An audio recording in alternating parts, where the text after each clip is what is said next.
Yo, all my people, you all know it's a weekend today. Tuba tuogera ku lunaku lwakutaano ffe abali eno mu nsi z'obuwarabu munnange ebeera weekend yaffe. Yadde nga weekend yaffe olunaku olwaleero nsazeewo twogere ku nsonga z'abankubakyeyo n'omulundi omulala. Omanyi ffe bankubakyeyo tuyina ebizibu bingi nnyo ebireetera eggwanga okubanga teritebenkedde. Essaawa zino eno bammemba ba parliament abamu okuli honorable Insereko asazeewo n'asaba abo bonna abatuula kakiiko akakulembera bankubakyeyo okubanga bajjayo bilateral agreement gye basayininga n'eggwanga erya Saudi Arabia nga tebannaba kubanga bakkiriza Uganda okubanga bagenda okukolera mu ggwanga erya Jordan. Era nga wano akakasiza n'agamba we mujjayo endagaano eyo gye mwasayininga kwe tugenda okuva okukkiriza oba sente z'abankubakyeyo NSSF eneesobola ozitereka oba tejja kuzitereka. Era nga wano mu bigambo bye ayogeddeko ne ku musaala ogutandise okubanga gutemebwako ku Bannayuganda. Ffenna tukijjukire nti nno naddala ffe abali mu lino eggwanga lya Saudi Arabia ebizibu ebiri mu Saudi Arabia okuli gavumenti okubanga yakyuse nti omukulembeze abadde afuga eggwanga lya Saudi Arabia yamaze okustepinga back n'abeera nga awa entebe omutabani we. Kati omutabani we ali mu process ya kukyusa bintu byonna era nga kyo kye yatandikiddeko kwe kubanga abantu ababadde bafuna ssente z'obwereere omuli abakadde omuli abalima bazzolo n'ebintu ebirala okubanga yabatemye omusaala teekako n'okubanga takyabaweera ddala kasente. Teekako n'okubanga takyabaweera ddala kasente. Ngenda kubanga imbatwalako mu bigambo bya Honorable Segirinya yenze Shila Adita subscribinga kwata ku notification bell. Bakadama eno message yammwe yakumusako n'eggwanga erya Saudi Arabia baddamu okuteeka omukono ku ndagaano empya egendereddwamu okutunuulira engeri Bannayuganda gye batwalibwa mu mawanga ga Buwarabu bakkalabizaayo naye nga kigambibwa nti bimu ku ebyo byali mu ndagaano eyo ate bitandise okuzitoowerera abakozi Bannayuganda abakolera mu mawanga ga Buwarabu. Omubaka Muhammad Nsereko ensonga eno agireese mu lukiiko olukulu lw'eggwanga n'ategeeza nti abamu ku bakozi abakolera mu mawanga ga Buwarabu batandise okutuusibwako akazito era nga n'ensimbi ezibaggyibwako zisusse okuba omulamuzi. Domesticated children were supposed to receive a certain cap of wages. And what happened, the Ministry of Gender or the Republic of Uganda entered into an agreement because there was a lot of Gulabalu, you remember. There was a lot of talk about how they are being treated. And our girls, and we are saying it's good for them to go and work, but they are saying even the little monies they have been getting, someone is threatening to impose another collection of social security without them being aware. Onasinzidde ku Fair Parliament n'asaba gavumenti ya kuno eyanjula endagaano yateekebwako omukono wakati wa gavumenti ya kuno sako ne Saudi Arabia ebirimu bisobola okwekenneenyezebwa ssetteeserezo ya kuno. At the end of the day, they don't know whether it's part of the agreement that was signed or not. The only way for us to know is for the Honorable Minister to coordinate with the Ministry of Gender and present this agreement to us. So Mukwanukula Minisita omubeezi avunaanyizibwa ku nsonga z'ebweru John Mulimba ategeezezza ng'ekitongole kye bwe kitalina mukono ku nsonga eno era nga n'ebiri mu ndagaano eno ekitongole ekivunaanyizibwa ku nsonga z'ebweru w'eggwanga tekiziinamu mukono bw'atyo ensonga zino n'azisukuma eri minisitule evunaanyizibwa ku nsonga z'ekikola ky'obuntu. To agree, the role of coordination rests in Ministry of Foreign Affairs. But sometimes, Madam Speaker, I am giving you an instruction. Can we have the agreement on the floor? Madam Speaker, we shall write to the Minister of Gender. If they are here, they can also do that. Because we don't have it yet, Madam Speaker. Minisita omubeezi mu kitongole ky'ekikola ky'obuntu Salamateke Mukwanukula ategeezezza nti waliwo ebyakanyizibwawo ku ndagaano era ng'endagaano eno baakujanjira ssetteeserezo olunaku lwaleero. True that the government of Saudi wrote to us telling us that, but as we speak now, Right Honorable Speaker, we are in negotiations with them because we gave them our minimum wage. So, Right Honorable, maybe what was we there can... in the original?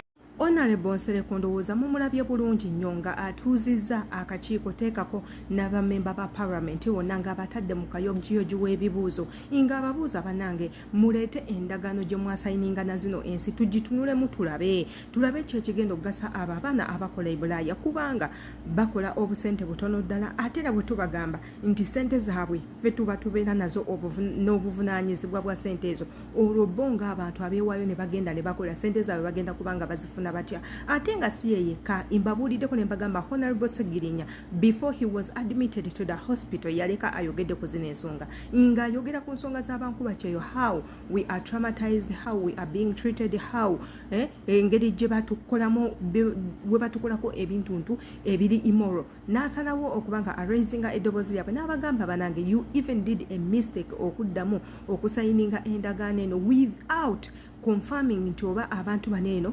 muteeseganyiza nabo ebintu bye babadde bakola babeere nga babyesonyiwa so Honorable Nsereko alemeddeko era alumye ejjiiko n'agamba this is impossible kigenda kubanga tekisoboka unless you do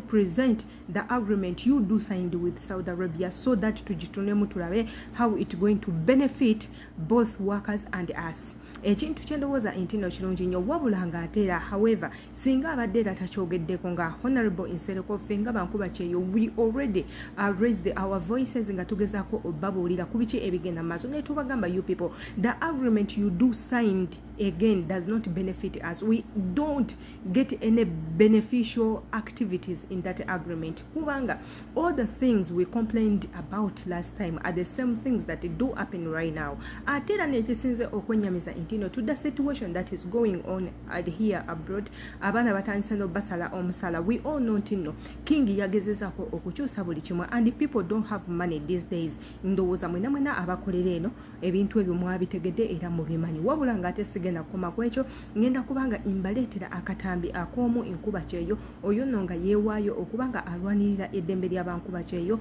abasinga mwena mumanyi nga mugenda omwewulirirako mu katambi ke ye yavuddeyo n'agamba banange ekimala you people we are tired we are really tired tugezaako obanyonyola biki bye twetaaga nga ffe bankubakyeyo the people that do bring money into this country we are the same people that do cry for you to help us which you don't help at the same time you're crying for us okubanga mutereka sente zaffe is there any hidden reason as why the government of Uganda wants to take over our money is there any hidden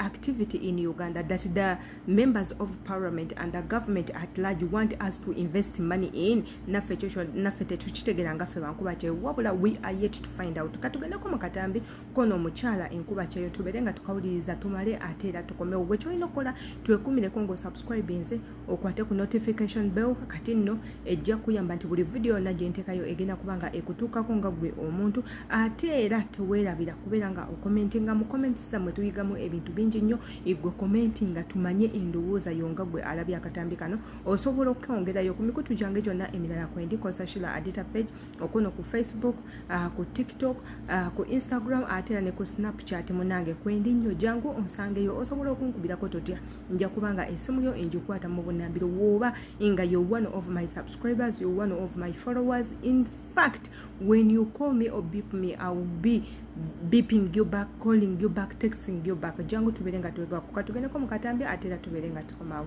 mu mwaka gwa 2019 Uganda yasazaamu endagaano yayo n'eggwanga lya Jordan okutwalayo bannayuganda okukolerayo olw'ensonga ezaali zikwatagana n'emisaala egyali girwawo okujja n'ebigambibwa nti abakozi abamu baali tebaweebwa byakulya na byansula birungi ng'abamu batulugunyizibwa ku mibiri ne mu bwongo wamu n'okukakibwa ensonga z'omukwano wabula kyaddaaki ssabbiiti ewedde minisita w'abakozi n'ekikola ky'abantu mu ggwanga Betty Amongi yazizza bujja endagaano y'abannayuganda okuddamu okukuba ekyeyo mu ggwanga lino wabula ku bukwakkulizo obw'amaanyi omuli okusasula ng'ensimbi za NSSF wadde nga bano tebabeera abakozi ba gavumenti wadde ebitongole wamu n'ensimbi za yinsuwa sente tukamba nti tebajja kugenda ku sente za kadama omuntu yagenda okwekolera oba omuntu yenna alyewe gavumenti yawandisaleko NSSF akati tubakubiriza mu parliament batuleetere agreement ze basayininga n'abaana mu mawanga bano mainly on domestic workers neni bannayuganda abali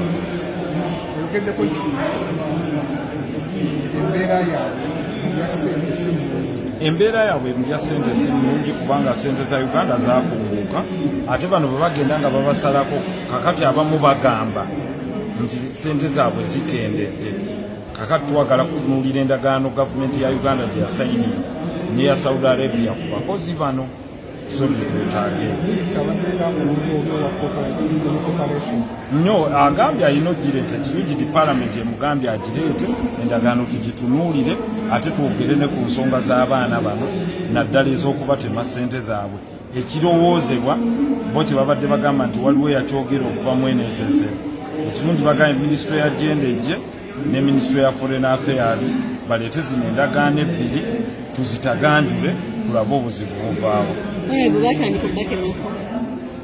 Abaana abamu bwe bagamba nti baatandika okubatemako naye kino kisinzira mu ndagaano kati twagala kulaba ndagaano.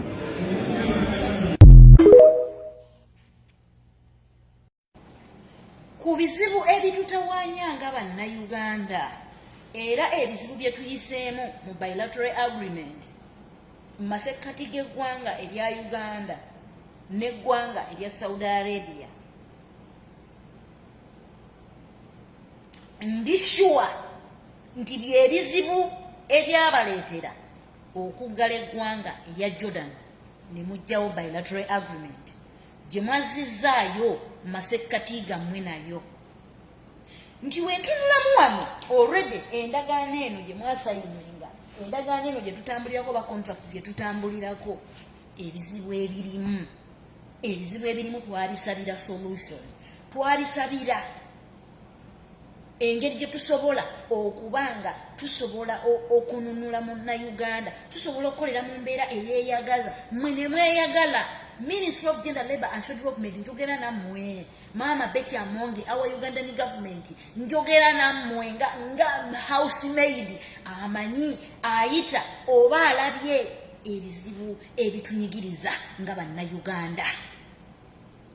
Bwe tuba tuli mu nsi zino nga ensengala zialawinga abakyala baazo bannansi baazo okujjayo nga basobola n'okubalondoola kye tuyita monitoring framework, nga basobola okuba nga balina insurance cover, nga basobola okuba nga balina salale eyeeyagaza, naffe gye tusaba entya n'eggulu salale increment, nga basobola okuba nga balina security. Lwaki siffe?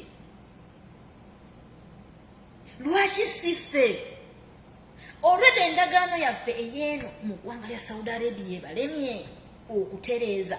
Nkugambye senga endagaano eno ebadde nga yali ebintu ebyo byonna byatereezebwa bye mwatusuubiza obukiiko obutamukago tetuddangamu na kukiwulirako wadde okunyiga, wabula mulimu kwetooloola na NSSF tetulina na kyetwagaza wadde n'omulundi n'ogu.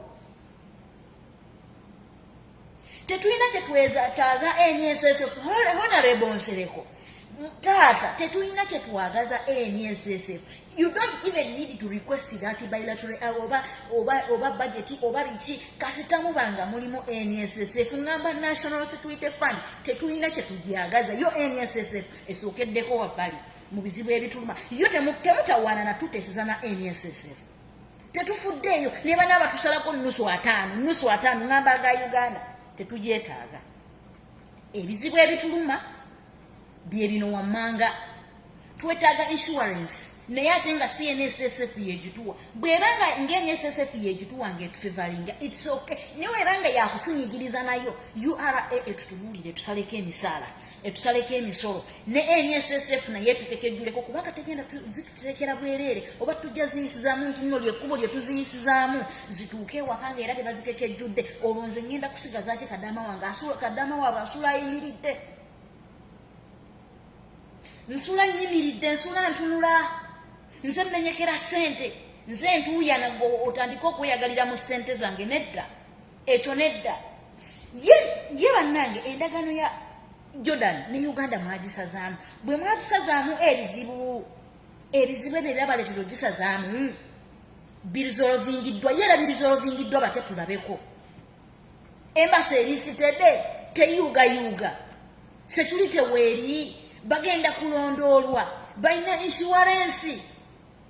oba nabyo bizibu ku bizibu ffe tugenda okusigala nga tubitunuulidde ba defenders kubanga bw'obanga omwana ali mu ggwanga lya Saudi Arabia abadde asinga okuntinyanga gwe nsinga okulisivinga mu inbox okubanga nwanagana ne mukama we ne company ze mwawa obuyinza bonna obwenkameredde ne mukama we gwe mwawa kye tuyita kafala system nga kafiiru yatwala obuvunaanyizibwa bonna kati ate owe Jordan tetugenda kutabuka mitwe bataata ne bamaama member of parliament. If you are to help us, NSSF should be out of these issues.